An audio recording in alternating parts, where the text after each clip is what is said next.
As a member of Congress, I introduced a resolution that called for the protection of Hindus and religious minorities in Bangladesh, people who continue to be targeted and persecuted to this day. Now, the height of this persecution actually began 50 years ago when the Pakistani army systematically murdered, raped, and drove from their homes millions of Bengali Hindus because of their religion and ethnicity. On March 25th, 1971, was the beginning of a systematic targeting of Hindus in Bangladesh by the Pakistani military.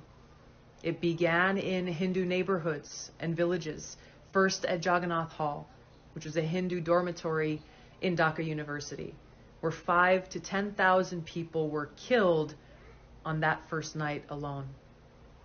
This genocidal campaign continued for 10 months, resulting in 2 to 3 million people killed, hundreds of thousands of women and girls raped, and more than 10 million forced to flee their homes. U.S. Senator Ted Kennedy went to visit the Bangladeshi refugees at that time and said, quote, "Nothing is more clear or more easily documented than the systematic campaign of terror and its genocidal consequences launched by the Pakistan Army on the night of March 25th. Hardest hit have been members of the Hindu community who have been robbed of their lands and shops, systematically slaughtered, and in some places, painted with yellow patches marked H." End of quote.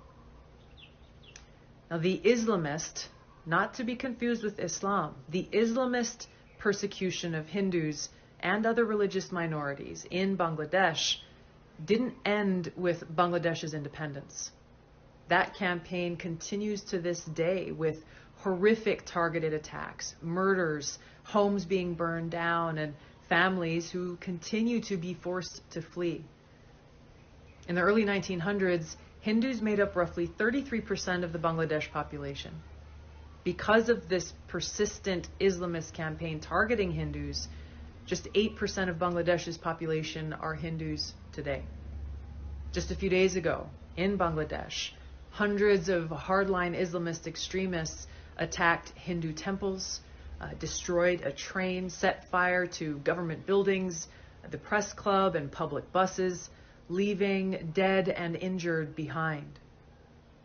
Unfortunately, the Islamists' campaign of terror against Hindus, other religious minorities, secularists, atheists, and others in Bangladesh is not unique.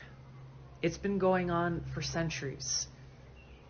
Prior to U.S. regime change wars in Iraq, Libya, and Syria, which either toppled or weakened secular authoritarian leaders who protected religious minorities from Islamist jihadists, there were 1.5 million Christians in Iraq and 2.2 million in Syria. Now there are an estimated 200,000 to 300,000 Christians in Iraq and 450,000 in Syria.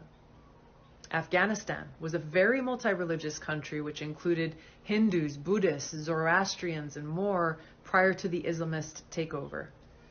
Today, it is estimated there are around 1,000 Hindus who remain. Religious minorities make up less than 1% of Afghanistan's population.